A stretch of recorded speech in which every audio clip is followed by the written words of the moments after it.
So we have reached the final episode of Hacker Dolls, and it has been a really great show.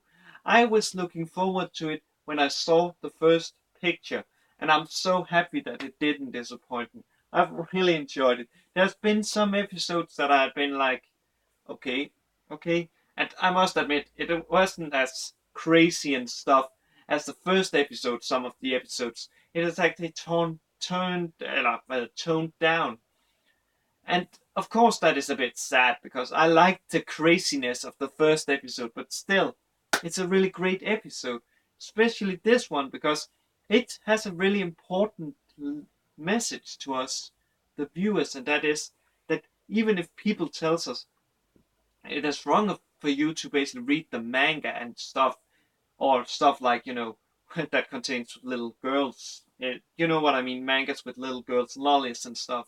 And people looks at you like, "What is wrong with you? Why are you still reading that kind of stuff? You're too old for this." No, we are not too old.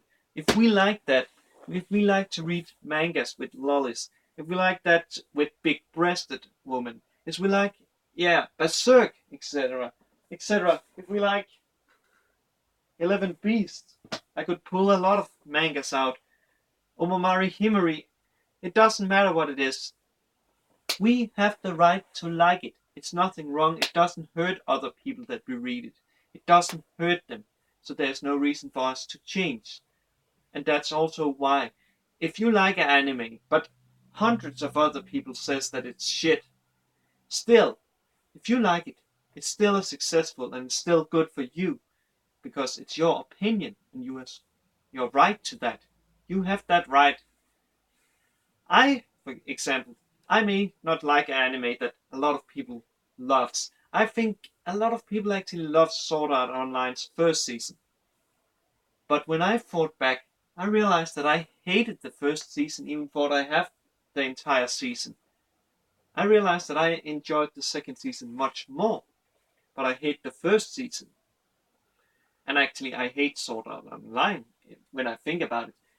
It could be that I actually like the second season, but there's people that like that show. I can accept that. I can accept that because that is their opinion. But for my opinion, if I was to review Sword Art Online now, I would tear it a new asshole. I would tell you that it's shit and that you should avoid it, even if you didn't like it. So that's a really important message. But how does that play into the episode? That is actually because of a friend of me, a character from the first episode, Ayame, who didn't have the courage to go to Comic Con. She has actually gotten the courage. However, her friend, a really good friend, which she used to cosplay with, called Yuri-san, she's getting married. And they meet, and Yuri-san, she wishes Ayame good luck with finding a boy that she can fall in love with and eventually get married. However, when Ayame, she brings up that she's planning to go to Comic Con with her dojin and stuff, every time she mentions that, she's basically either being told, "You are too young, you are grown out of that, stop it, stop it. You really need to face reality." That is really, really single minded because you think that your way of looking is the only way. No, there's many different opinions, else there would only exist one type of anime. There would only be one correct answer to anime, and there isn't. There's many different. I must say, I don't know if there's people that hate Berserk's Claymore or shows like that. I don't know that. I cannot imagine that. And I'm sorry for that if there is someone that hates that. But I've never met anyone that hates Berserk. I've never met anyone. So, yeah, sorry about that. But still, to basically try to force your own beliefs onto others, that is wrong. That is really, really wrong. That is actually that this actually makes Ayame very depressed, and she goes home and rips down all her posters with what I think is boy love manga. And yeah, let's just say like this: I I can accept boy love manga because I have seen yaoi manga like Loveless, or not see what's the anime or Love Stage, and I actually enjoyed both. I enjoyed both. So I'm not saying that boy love is bad. So yeah, she takes that, and she even takes the manuscript that she has worked so hard on and crumbles it and throws it into the garbage bag. So when the Hacka Dolls they arrives, which is really funny because when Ayame, she depressed, is going to the toilet to take a leak, she finds Hacka Doll 3 there taking a piss, and I like how Hacka Doll says, "No peeking, the pervert," and then we see in the background the Hacka Doll 2 comes in with only a what's it called, a towel around her. So yeah, I like that. And then when they ask, they are telling her that they came because they heard that she was basically ready to come to go to the Comic Con. So they are really happy that they advanced her. Then when they ask where the script is, and she points to it, and she basically tells them to leave.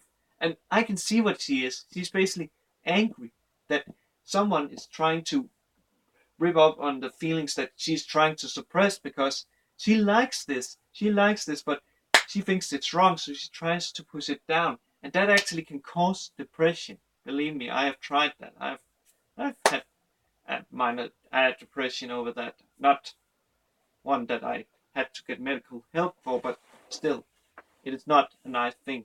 And it's only because of Hacka Doll 1 choosing to stay behind and tells her that she should go, and that they are willing to help her, and that they will advance her crazy, so that she actually chooses to go, and they manage to get the script done. But I like the dream that Hacka Doll 1 has, which is basically like, oh man, I don't know where all those comes from, but one of them at least where Hacka Doll 2 and 3 is getting blown up by Hacka Doll Zero.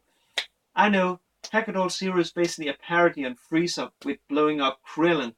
And then when they fight, that is basically a parody on Dragon Ball. And finally, Hacka Doll 4, when she is killed. I'm not sure where that is from, but pretty sure that's also Dragon Ball related. And then Hacka Doll 1 managed to defeat Hacka Doll Zero with, I think, a Kamehameha, or basically a key wave, if we shall call it that. Man, it's so great. And then we get the parody on the Dragon Balls, where basically, or shall I say, wishes, where she basically are sad over her friends being dead. So she basically like sad and thinks about them, and they comes back to life.